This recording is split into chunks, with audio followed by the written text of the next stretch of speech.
It's terrifying. There are so many numbers and words. But it's really not as bad as you would think it would be, because a lot of those numbers and words don't actually matter.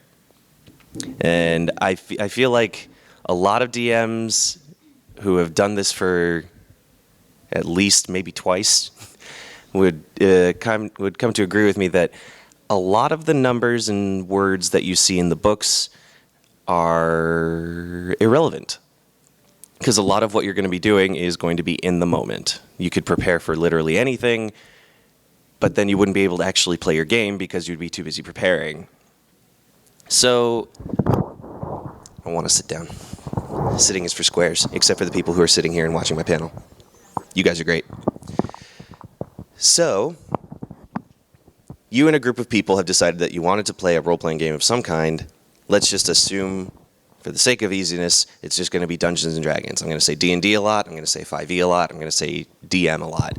All of these can be interchangeable with insert game of choice, insert abbreviation of game, and game master, which is the generic all-encompassing term. So what do you want to do first? First thing you want to do is you want to get as many people that you're comfortable with on board with you at the same time who want to tell the same kind of story, because that's what Dungeons & Dragons is. That's what role-playing is. It's telling a story with a group of people with a vague sort of outline of how to tell the story. And a lot of the books that are directed towards the game master, the dungeon master, the person in charge, say, hey, these aren't important. Like, they're important, but you don't need them. In fact, I think the Dungeon Master Guide for every game, every edition that's come out has said, these are guidelines. If you don't like them, ditch them. So, first thing you need to do is just kind of get yourself on board with the idea that you might do something that conflicts with the rules, and your players might say, hey, that's against the rules, at which point you tell them, shut up, I'm God. 'Cause you are. And obviously you probably want to do it a little nicer than that, but if you have a group of people that you know, I think they'll forgive you for being God and flaunting it a little bit. So you have your group of people, you have the game system that you want to use. Next thing you got to do is you figure out what kind of story you want to tell.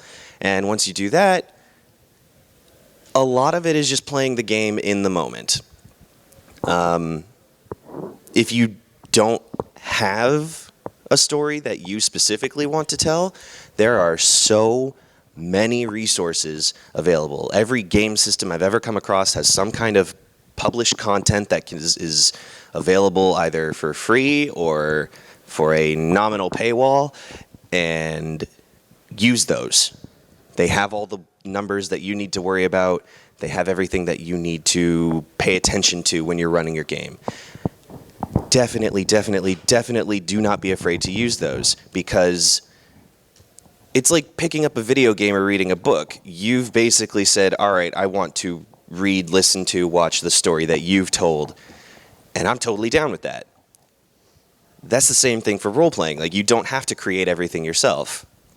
In fact, you probably shouldn't. What I like to do is I like to take my favorite TV show or my favorite movie and say, hey, I'm going to do that. And usually, none of my players know because I have different tastes than they do, so I'm safe in that account. You find some obscure book that you're like, oh, I love this murder mystery. Don't do a murder mystery as your first game. I tell you that right now. Don't do anything that requires your players to puzzle solve. Or, you know exactly what I'm talking about. Don't do anything that requires your players to puzzle solve or think too deeply, especially if it's their first game. After you've gotten a couple of games under your belt, then maybe move into the murder mystery and require your players to do some detective work. But I literally Googled search puzzles for babies when I was running my players through their first puzzle game, and they still failed. So I guess the point of all that is to not set yourself too high of expectations, because You won't meet them. You just won't. You could plan hundreds, literally hundreds of contingencies for whatever everyone's meeting in the bar scene is going to do. And inevitably, there will be that one person who says, hey, you know what? This is my bar now. Let's go with that. And so you just throw all your notes out the window because none of them matter. Because why would your players want to own a bar? And you know what? Screw it. Roll for initiative. So don't set expectations for yourself that are too high. Absolutely feel free to use content that other people have created because they are so happy to share it with people. What else did I have?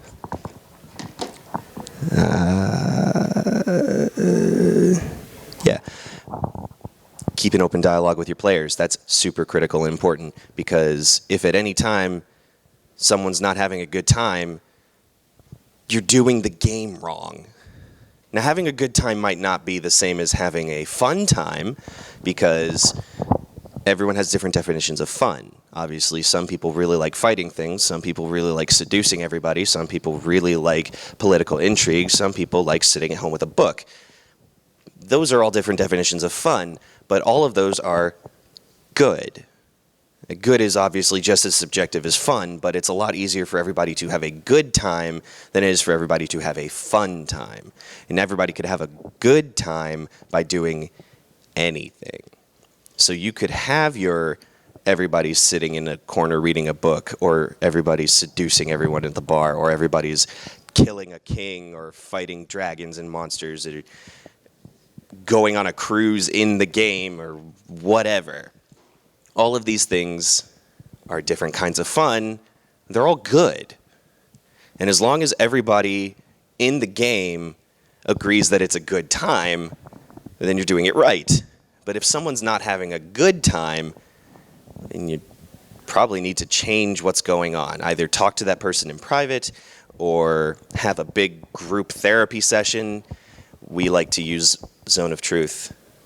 Like, literally every single game has had a session in-game where someone casts Zone of Truth and we have our own little interventions. It's just like, oh, I need to talk about how you're mean all the time.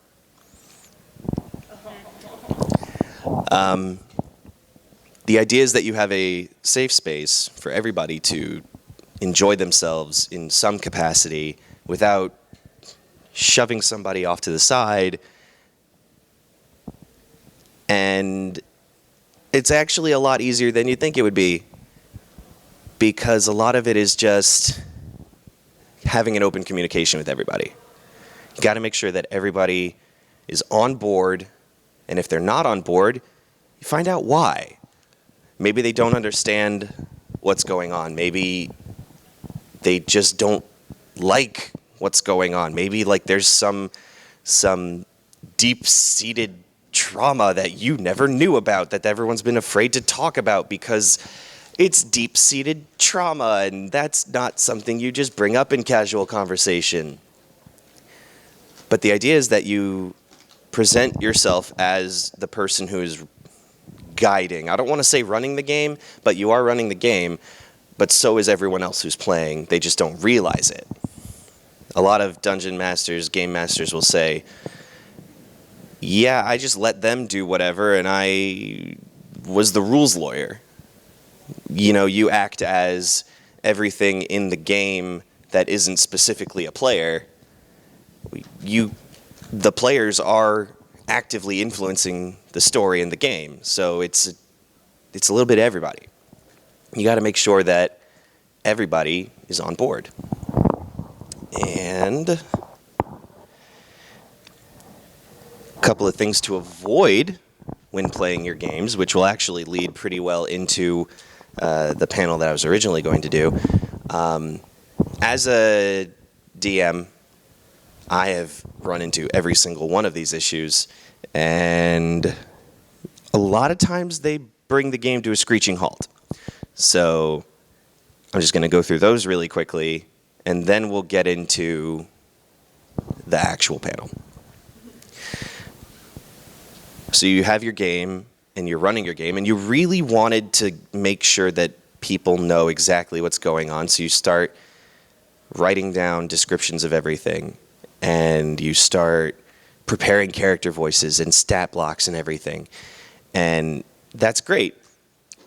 But your players aren't really interested in how green the trees are and how loud the music is and how this one person in the corner isn't saying anything, they're just watching everybody. And you go into this long description that you could have pulled out of a book, and your players start to get a little glass-eyed, and they're just like, all right, he's describing the tavern again. I'm just gonna check my Twitter, and oh, we're fighting. Okay, hang on, let me get my dice, let me get my character sheet.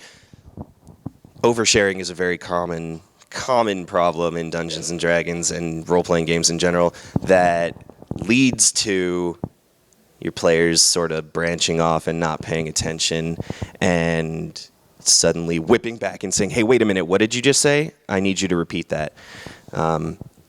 So how do you avoid that?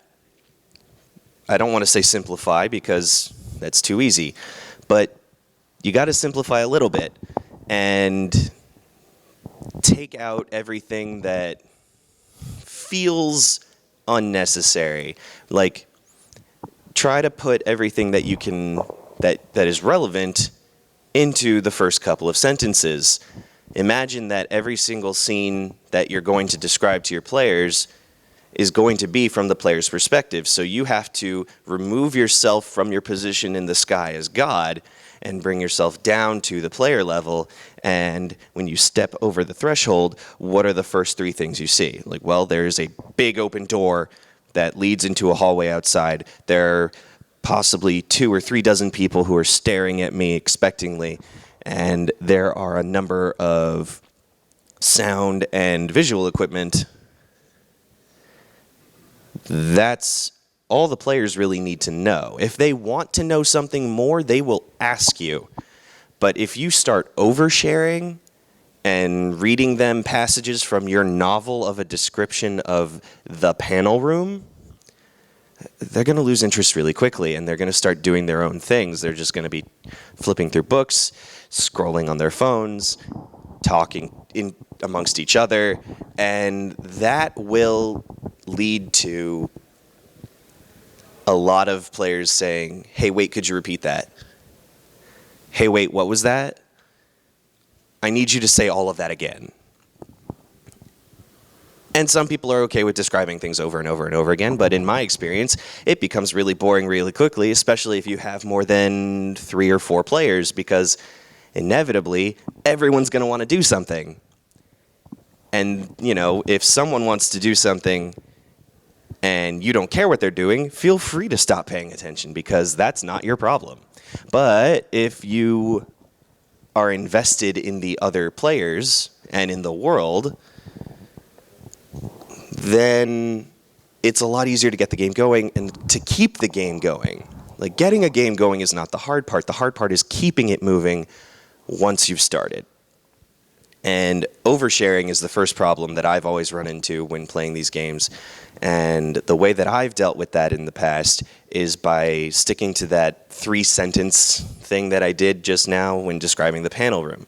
Because I feel like I adequately described everything that was important in the panel room. There's an exit, there are a lot of people, there are things. Now, if anybody else wanted to say, well, how many people are there, or what's the seating arrangement, or how bright is it lit, or are there any other windows and things, then you can start describing a little more based on what the players need. And at that point, you probably want to start taking notes about, like, well, they really want to know about all of the exits, so I'm going to remember that for my next description. Got it. So being aware of what your players are interested in while you're oversharing, and being aware of what your players need when you undershare, which is the exact opposite problem, which could also lead to a game coming to a crashing halt. Because if you say, you enter a room. Sorry, How big is the room? Is there anybody in the room? If you only have a two-word description of your room, players are going to start asking you questions one after another, sometimes at the same time, and that's going to be the exact opposite problem that leads to the same situation of your game stops being played. So how do you do that? Well, you do the exact opposite of everything that I just told you to do before. You start adding more descriptions. You start getting more detailed with what you're trying to convey to the players. And there is a beautiful middle ground in there that you will really only be able to find if you have played with them before and played with them a lot. Because every single group of players is different. I could take these 4 people in the front row here. Hello, everybody. You're my new Dungeons and Dragons adventuring party. And I could have the perfect amount of description. I could have a single word, and they would understand, oh, okay, I know exactly what situation we're in. We don't need any more questions. Let's do this. But then I try and do that over here with these 5 people in these 2 rows. Congratulations, you're my second Dungeons and Dragons adventuring party. And I could say my one-word description, and they'd be like,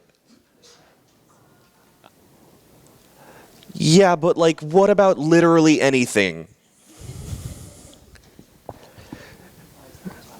Exactly. Okay, you say that. You say, why is there a taco truck? Literally played a game where we had to fight a mimic taco truck. It's called 13th Age. You can do whatever the hell you want. It's like Dungeons and Dragons Light. I'll talk about it later if you want to talk about it. Meanwhile, this group over here, I could have my chapters-long description of J.R.R. Tolkien style prose, and every single one of them could be riveted. Pretend that you're riveted as I describe all of these things in great detail, down to how old this one floorboard is and where that one floorboard came from, and they could be totally on board with that. But then I come over here the next day to my party over here, and they're like, oh my God, why is he still talking about the trees? I just want to stab the goblin. Does this sound about right? That's what I thought. So, a lot of it is situational. This group of players don't want a whole lot of description. This group of players absolutely love their description. You can't play every single game the same. The only common denominator is you, but there are still 4 people over there, 5 people over there. And if you overshare or undershare without understanding how your group works, then you're not going to have any kind of fun because you're going to come to a crashing halt. With that in mind, I'm going to start. Well, there are actually a couple other pitfalls, but that's really more DM 101. So I want to talk to you guys specifically about, what time is it? Cool. I want to talk to you guys specifically about keeping your game running once you've gotten your game started. So you're in it. You've done your session 0. You've gone through your first adventuring arc. Everybody just leveled up 4 times, and you have established characters in an established world with an established story, and your group is probably in it for the long haul at this point. Now that's the ideal. You get a bunch of people to regularly commit to being in one space and playing the one game. So what do you do when everybody who's in that one space suddenly wants to do something completely different? And this will manifest in a number of different ways. First, probably the most common thing is when people are checking their phones when it's not their turn, and, I got my email, and I guess I'll check my character sheet just to make sure I know what I'm doing, and, oh, hey, my girlfriend messaged me, and I gotta send something back to her, and, oh, it's my turn. The easy solution to that is to be like, guys, no phone, no texting or talking during the movie. Just turn your phones off and put them off to the side. But that can be a problem in itself because, like in my case, I have a couple of character sheet apps on my phone that I switch through all the time, and I have D&D Beyond on my phone with like every book, and so I'm constantly looking at spell effects and monster stats and things like that, so that me personally, so that I'm prepared. Some people, also like me, that some people like to draw while they're doing something. In my case personally, when I'm drawing, I'm focused on whatever the thing is and drawing it on my tablet, on my piece of paper, and that could very easily become, well, now I want to draw something completely different, and I stop paying attention to the game. So, focus. That's the point of this part of the talk, is keeping your players focused on the game. So how do you do that? Do not throw them random curveballs. That is the opposite of focus. If you want to just start a fight, no one's going to be on board. It's like when someone blows an air horn at you while you're asleep and you wake up bleary and confused and probably scared and like you want to attack something, which I guess if you're starting a fight is the point. But if your players are having a hard time focusing on the game itself, well, maybe you're oversharing or undersharing and just waiting for everybody to do whatever they want to do. And there's this lull because nobody knows what they want to do because you didn't describe everything that they wanted to say. So take a look around at all of your players. Some people are invested. Some people are on their phones or reading a book. I had somebody playing Stardew Valley during a game. Had somebody playing Stardew Valley during combat. That did not go well. She's not in the group anymore. So what you need to do is find those people who are out of focus, figure out what is keeping them out of focus, and focus on them. I mean, the people who are invested are already paying attention to you, so you can probably just wave at them and they'll be okay. But the people who are not paying attention need some reason to be involved. So think on your toes and create a situation that directly involves them and bring them back into the game. Mention their name once and they'll, oh, that's my character. That's me. Okay, this is probably important to me.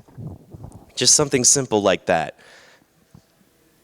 Keep everybody, if possible, keep everybody as involved as you possibly can. Now, obviously, there are some situations where you're having a character-specific scene, and not everybody can be involved in this deep backstory reveal because it's not about them. Well, at that point, there's really not a whole lot that you can do except wait until that scene is over and then bring everybody back in afterwards. You can't have everybody doing things all at the same time because that's chaos. And as a DM, chaos is the worst enemy. Because if you don't have any sort of control over what's going on, then you're going to lose your own focus. And that will end the game even faster. Because if you don't know what you're doing, how's anyone else going to know what they're doing? So, yeah, the key point of that is focus. And if you can't keep everybody focused, maybe you're playing the wrong game. That's fine. Maybe the game has become something that you don't want it to be anymore. That's fine. Don't try to force the game to be something that nobody's interested in doing, because they will wander away. And then you don't have a game anymore. So, yeah, losing focus. That's pretty much the point, or the core of this panel, is losing focus and bringing it back. So what do you do? Right, I just kind of went on a tangent. So what do you do if your players are not focused and they're staring at their phones? Well, you could say, hey, phones off. That's easy. Or you can, gently say, maybe if it's your turn, put the phone away. And if you're getting ready to do, having the phone is not a bad thing. Having the device is not a bad thing if it helps progress the game. And as the DM, you do need to be willing to say, hey guys, stop doing this. You gotta pay attention. If you're gonna use your device, make sure that you're using it for the game, because otherwise you're not here and you're not playing the game and it's not fun and it's not good. So you gotta be willing to tell your players, stop that. No. Bad. The DM that I've been running with for a while has a tendency to, when things get out of control or if someone stops paying, if people have stopped paying attention and spirals and snowballs, just stops, takes a step back and just goes, cats.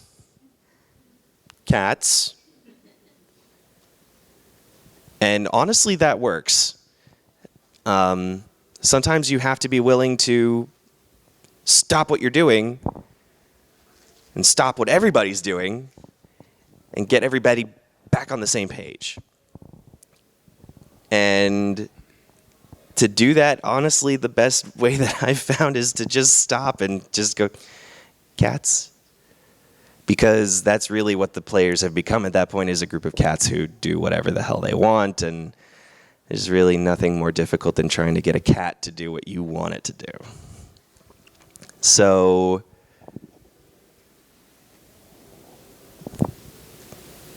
yeah, I mean, herding cats is pretty much the point of all this.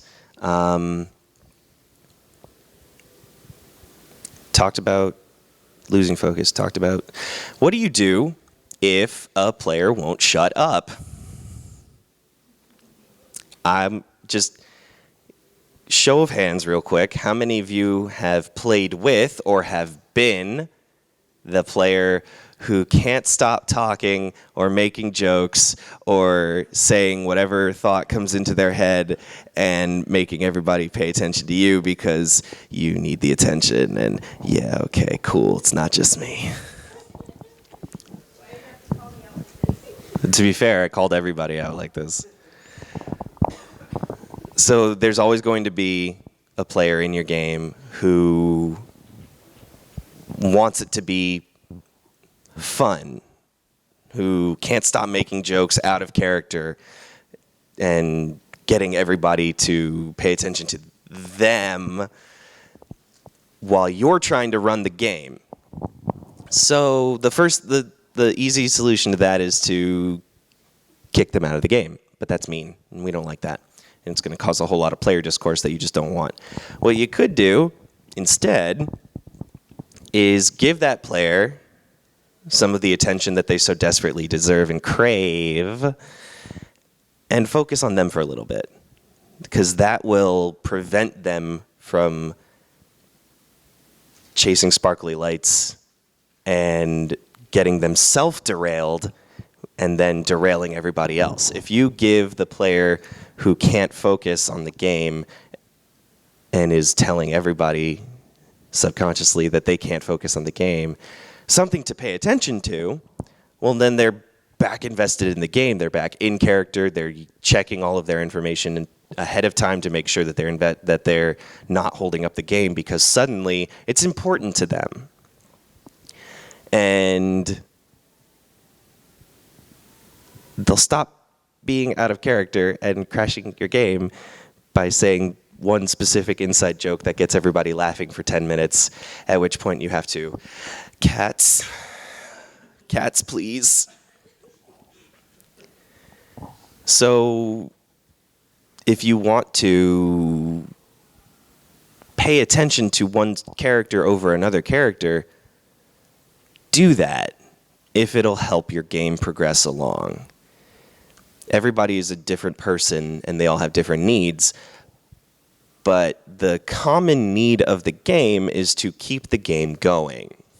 And if that means pay attention to one person for a little while, then do that, because that's how stories work. They pay attention to a person or a small group. If you try to pay attention to everything that's going on in the world at the same time, then you have a history textbook, which doesn't really include anybody who wants to be playing the game, at which point they will go off and do their own thing.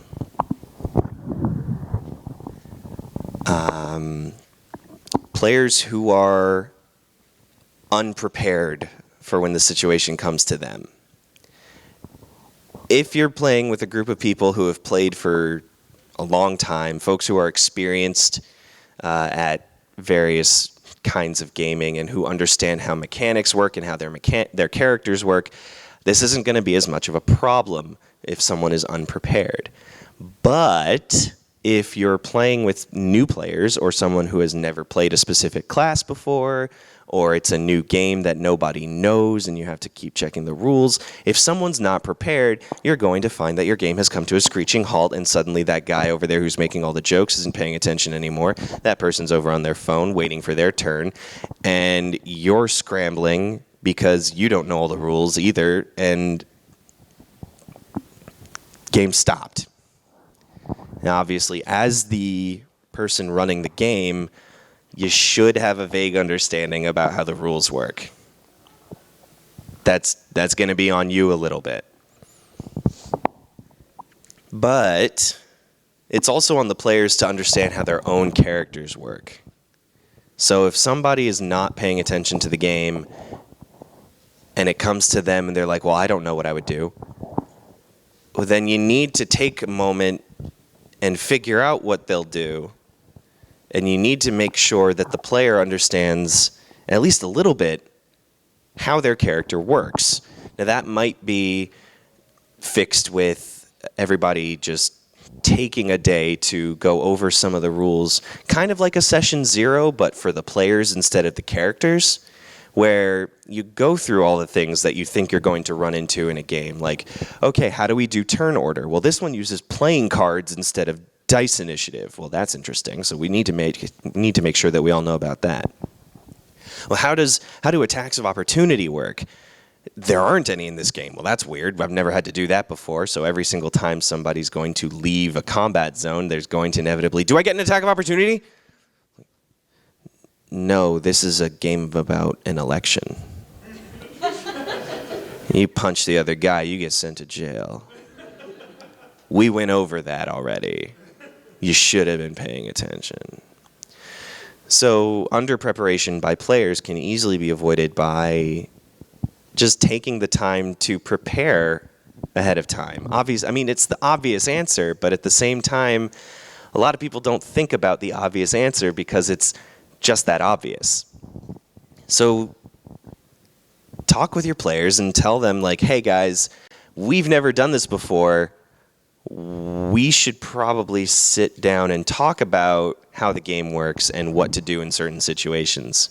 Things that you think are going to come up in the game, things that they think are going to come up in the game, and you come to a consensus ahead of time about what to do about it. And that's just talking to your players and making sure that everybody is on the same page about how the game works. Because if everybody knows how the game works, then being unprepared personally is less of a problem.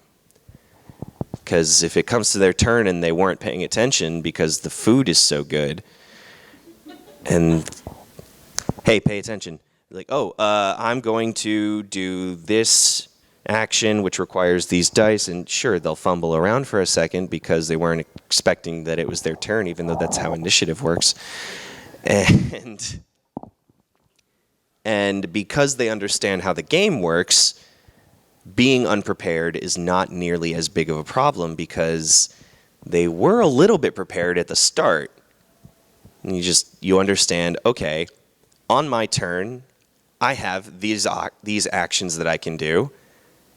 So I guess I can zone out for a little bit because I know that I have options. And if you know what the options are, then you'll have a lot less downtime between, oh snap, it's my turn, and I do this. And that's just talking to your players and making sure that everybody knows what the game is. It could just be as simple as Dungeons & Dragons, which is literally, I'm going to tell you to roll this thing. Find that thing on your sheet, take the die with the lots of sides on it, and do that and add those two numbers together. Or it could be something a little more complicated, like you have to understand what the action you want to take includes. Is it a cunning and deceptive action? Is it an intellectual, descriptive action? And you have to start looking at your numbers and preparing them ahead of time. But as long as everybody knows vaguely how the game works, that's not going to take up nearly as much time, even when it comes to their turn and they hadn't prepared ahead of time. So understand how the game works. Understand your players. Try to find that beautiful middle ground of description so that nobody really loses their focus. And those, I think, if you can do those three things, I mean, obviously you won't be able to do that from the start because you don't know your players that well, unless you do. You've been friends with them forever. If you can do those things, your game will have a lot less downtime and a lot more literally everything else. So that was really what I wanted to talk about.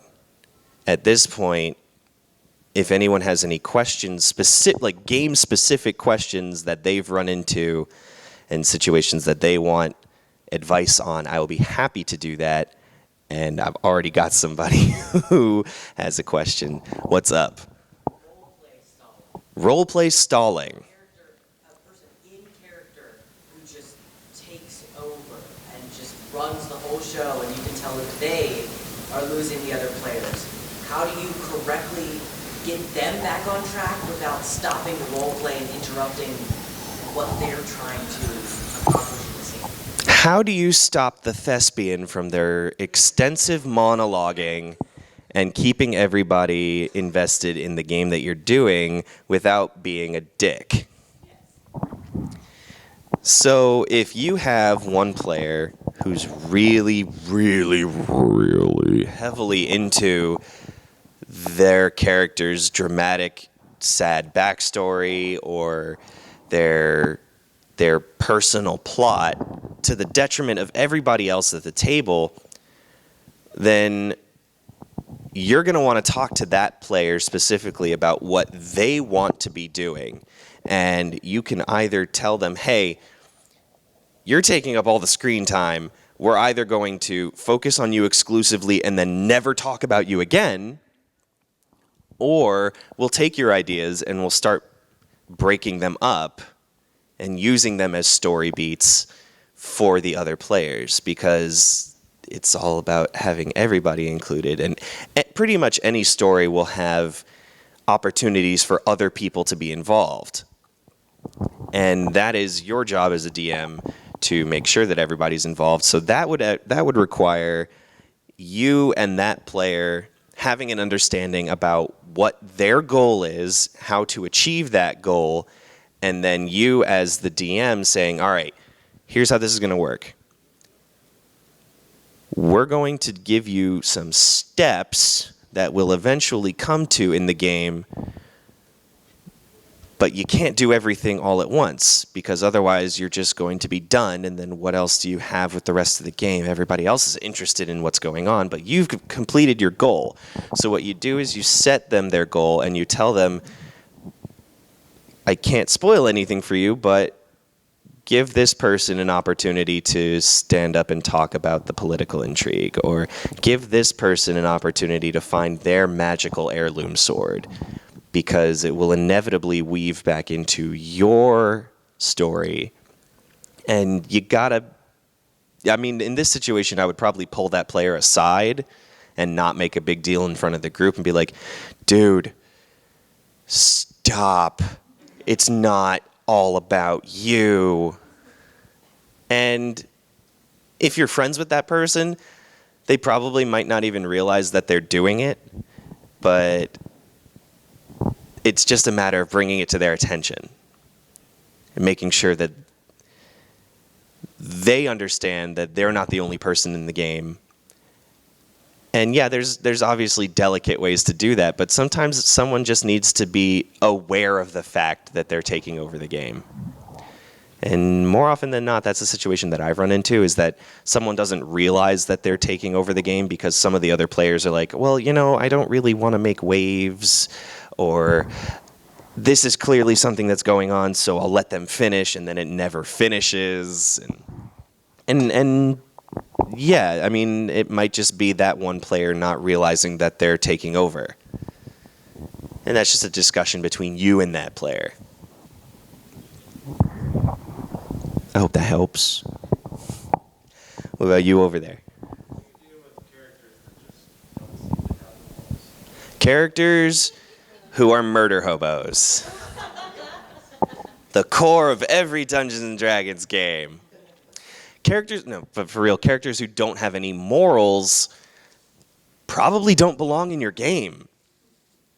If you're working with the players in session 0 and you're creating these characters that they're going to be for the next, hopefully, several sessions down the road, you want to make sure that they're playing a character that they're willing to continuously play and that everyone else is willing to continuously work with. If your player wants to play someone with no morals whatsoever in a game where you're supposed to be the heroes, you gotta tell them no. You have to put your foot down in that situation, because otherwise they're going to go off and do their own thing. Nobody else is going to want them around. The other players may end up killing that guy. Not the character, the guy. So you have to make sure that everybody understands what kind of game that they're playing from the start. If everybody wants to play a character without morals and you just want to wreak havoc on this town that you've created, do it. But if you only have the one person who's playing a character who has no morals and is really just making a bad time for everybody else, either talk to the player outside of the game or start giving that player consequences for their actions. Start enforcing the law of the land. This person just stabbed a dude out in the middle of nowhere where nobody was around to see it, but the other player's like, hey, that's a murder. You can encourage the players to guide this amoral cesspool of awful towards being a better person, or you can just throw them to the cops. Actions have consequences, and the players need to understand that. The characters need to understand that. If the characters don't understand that, they're not going to last very long. How do you feel about NPCs where maybe you have a character that DM controls that's like, hey, do you remember this bit of world building we kind of keep on track? Chaperone NPCs. I love that term. I hadn't actually thought about what to call that kind of character. I love them. I think they're great because it gives me as the DM an opportunity to play the game with everybody else. Now, you could make a super powerful guide Gandalf character who's really only there to gently nudge everybody in the right direction, like you said. Or it could be somebody who's at the same level as the rest of the party, and you have to separate your brain from being omniscient and being a player who doesn't know everything about the world. I think that could be a lot of fun, and it could be incredibly helpful if you have a lot of people who tend to lose focus, because like you said, you could have your player your character just be like, guys, we were doing something, We were on a quest. I have the papers here. Could we stop shopping and go fight the dragon? It doesn't matter how many health potions you buy, you're gonna die. Now, I love chaperone NPCs specifically for that reason, where it could allow you to nudge the other players back into what they're doing while still being part of the game. I think it's a great idea. I think more DMs should include the opportunity for a DM chaperone character so that specifically they can keep the game moving the way that they want it to without it being railroady. To piggyback on that, something that works strangely well with my campaigns where they were constantly getting sidetracked, I introduced an NPC that was super bubbly and scatterbrained and would actually have to constantly tell herself to stay on task. So she would roll with everything and actually almost annoy the party with how scatterbrained she was. Go, oh wait, I gotta stay on task. What are we doing? Let's all go. So you held up a mirror to the players. Like, hey guys, this is you. Pay attention. That's not bad. I like that a lot. And also that character could be a lot of fun. Someone who's super bubbly and scatterbrained all the time. And as long as you don't do it to the point where that becomes annoying, I mean, there's obviously room for any character in any game as long as you do it right. And I think that's a really good way to do it, is to have a character who's specifically losing focus and then snaps back to, oh, wait, I was doing something. Hang on. Right. Got to the point where she would start doing that, and they would be like, hey, stay on task. Remember, we're trying to do this. And That's good. That's good. I like that. I like that a lot. All the way in the back over there.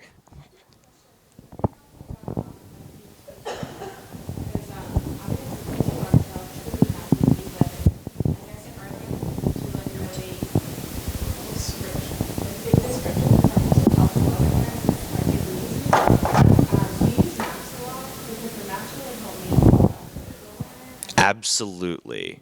I tend to play a lot of games with friends of mine who are online, and setting up the map ahead of time is a real pain in the ass. But it is incredibly useful to have that visual aspect. If you just have a picture of the area that you're trying to describe, that's incredibly helpful as well, because then you can say, hey, look at this picture over here. These are the markings that I'm trying to describe. This is the style of building that I'm trying to describe. And it's absolutely incredibly useful. Any tool that you have that helps a player out is a good tool. Now, you can't have too many tools because you're just going to have a giant mesh of things. But yes, absolutely, there's no reason not to have a map. Even if you're in a white void, have that white void there so that the players have something to move their characters around in. Yes, maps are good, objectively good. Do not be afraid to use them. If you need to take extra time to make them, do it. It's worth it.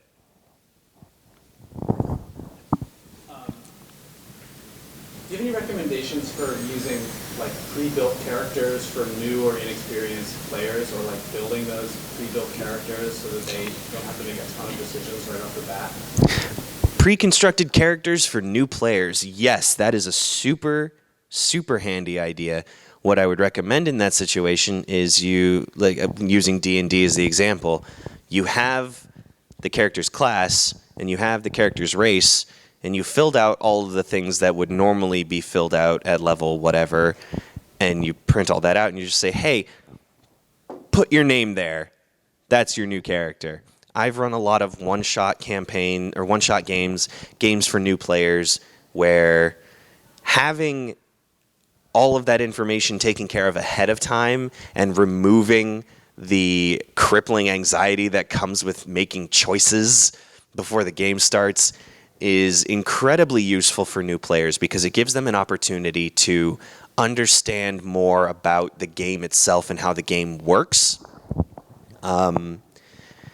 you could also include a cheat sheet on this character sheet that's just like, here's what you can do in a turn.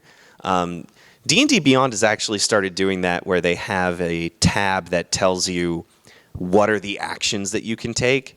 And I think that needs to be included on character sheets more often, just so that people who have not played the game before understand, oh, this is what I can do.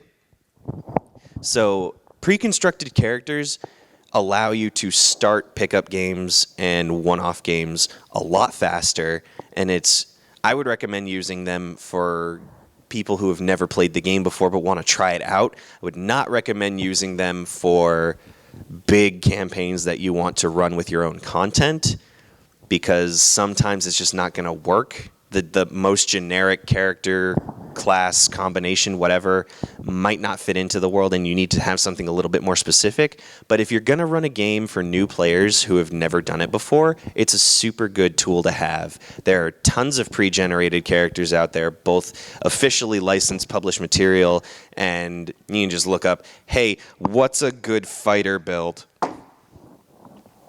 Yes, definitely pre-constructed characters are a good idea, especially if you just want to dick around. With the dragon on that's super cool. I like that dragon on your shoulder. Foo?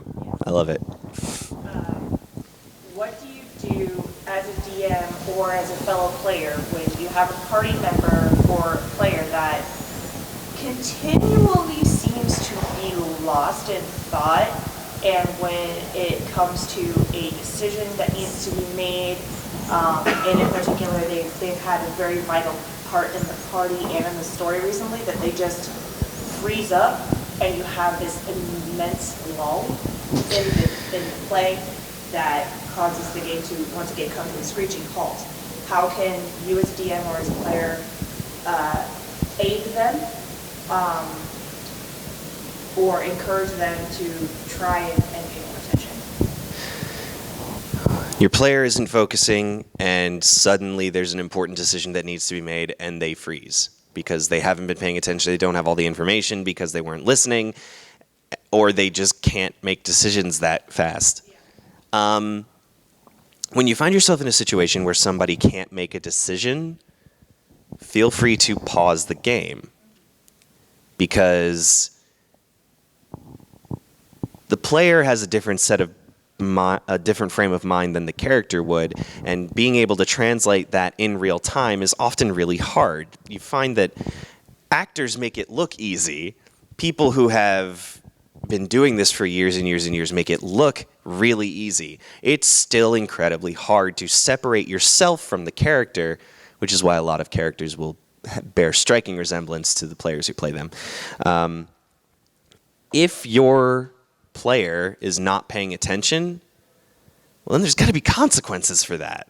If they're not paying attention and they aren't making the effort to pay attention because they don't want to, or they're losing focus, then you either get their focus back and try and cats. You get their focus back, and if it's a consistent problem, then you might want to talk with that player specifically, and find out what it is that's losing them. Like, maybe you're writing too many descriptive words, and you need to put your thesaurus down. If the player can't make a decision because that's how the player is, then absolutely give them some time to list out all of the things, make bullet points, and be like, okay, these are the important factors that go into making this decision. Here's my decision. It's not a bad idea to put the game on hold for a second so that the player can make a decision for the character who would already have made that decision. If the player isn't paying attention and it comes out through the character, well, then you could probably just keep the game moving and have the consequences of indecision happen. Because at that point, you're like, well, you weren't paying attention. This is what happens when you don't pay attention. Take 10 points of damage. That guy was pointing an arrow at you. I don't know what else to tell you. I said it 3 times. He was attacking. Action and inaction has consequence. And sometimes if it's, I mean, again, it's situational depending on the player. Sometimes you just gotta hurt them. Sometimes you just gotta hurt somebody. Way back in the back.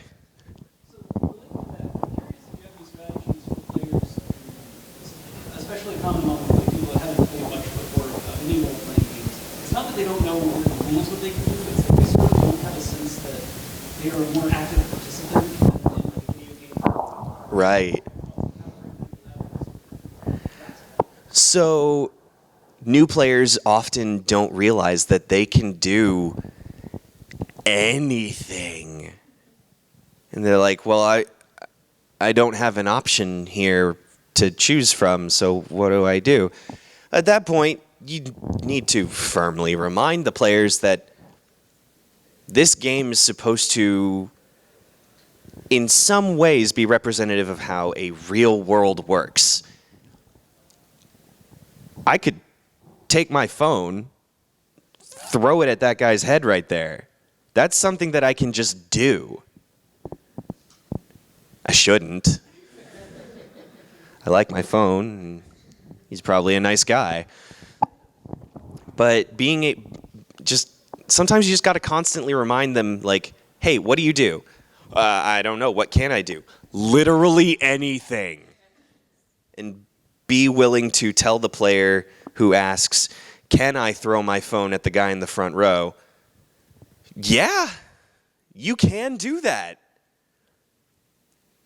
I'm not going to stop you. The guy in the front row might stop you. And this ties back to action and inaction having consequences. The idea that if you can do anything, what do you do? Well, what would you do? If the player is paralyzed by the idea that I have too many options, or I have no options given to me, just ask the player, what would you do? And then they say, well, I would grab my phone and I would throw it at the guy in the front row. Okay, cool. So for that, you would need to roll this. And you just tell them how the thing that they want to do would happen mechanically in the game. And then eventually the players will start to realize, oh, I can do anything if the dice let me. They don't. But yeah, the idea that, I mean, I did just talk about separating the character from the player, but asking the player, what would you do if this were you? Being able to put yourself in the game in a really creepy meta way. Just asking the player themselves what they would want to do. It's not a bad idea to say, like, or to when the player's like, what do I do? Just say, what do you want to do? And then they tell you what they want to do, and then you tell them how to do it. That will keep the game going, and that will start them thinking, what are the mechanics that I need to do a kickflip off of a balcony and still land safely without breaking my legs? Acrobatics, okay. So just a lot of that comes from playing the game, having the experience, and understanding that there are no actual rules. There are guidelines and there are ways to do certain things, but there are no rules. I think I have time to answer one more question if anybody has you with the cat. You were ready for that. So I've had a game where I had several players all at once, but they were all going in different directions and things that they want to do. Like I had one that was interested in political intrigue and talking to people, and one, actually a couple that were interested in only the action, and then one that would not pay attention to anything. So how do you, I guess for an analogy, have you heard a whole bunch of cats that are all different types and all going in different directions? How do you herd cats? Easy answer is you don't. But the right answer is pausing the game. If you stop the game long enough to get an idea of what everybody wants to do, and then give yourself enough time to figure out a situation where everybody can do the things that they want to do, that's ideal. If you can do that in 3 seconds, then you are a god and I need to talk to you about your methods. But if you're a human being like the rest of us, you might just need to stop the game for the night, get feedback from everybody, and say, all right, next week, I got this. And you just spend the next week preparing and altering and fixing and removing bits and pieces of the game that you want to play. And, I mean, maybe just put on a movie. Like, it's not a bad thing to stop the game if it's gotten too far out of hand, because if you can't see the car crash that's coming, you're going to wind up in it. So, don't be afraid to pump the brakes. Talk to the other people who are playing and figure out what it is that they want. And if what they want if what everybody wants meshes, then that's great. If it doesn't, then have a talk with your players about the group goal. Figure out what everybody wants to do as a unit, and then see if you can fit in individual goals as they pop up. But I guess the main idea is you might just need to stop for that session. If that's at the very beginning of the session, then you have a different kind of problem. But if it's halfway through the game and everybody's scattered off to the winds, well, then there's a disconnect between what everybody wants to do. And it's not a bad idea to pause and take inventory of what you have, what you need, and how you get it. Like, a lot of people will fight tooth and nail to keep the game going as long as they possibly can without stopping, because it's seen as a sign of weakness to stop. I don't know. It's really hard to keep a group of people focused on one thing, even when everybody is going towards the same goal. Like, that's hard. Getting 5 people with their own individual goals trying to focus on the same thing is goddamn impossible. So what you got to do is find something that will bring everybody together, and then build the game around that thing that brings everybody together. But again, do not be afraid to stop the game, because either the game is stopped temporarily and it gets good once you figure out what you're doing, or the game keeps going and it's just bad for everybody. And you don't want the game to be bad. So sometimes just put the game down for a second. I mean, this applies to any kind of game, but like, just put the game down for a second. It's not a bad thing to stop. How am I doing over there? It's time? All right. Thank you, everybody, for taking the time and listening to my ramblings. My name is Dan. I didn't actually introduce myself at the very beginning. I hope everybody's had a really good MAGFest. Try not to burn out too hard with what's left of the day. Go and enjoy yourselves, and everybody have a safe trip back home. I'll be around if you want to talk. If not, just enjoy the rest of your convention. Thank you, everybody, for coming. I really appreciate it. I do.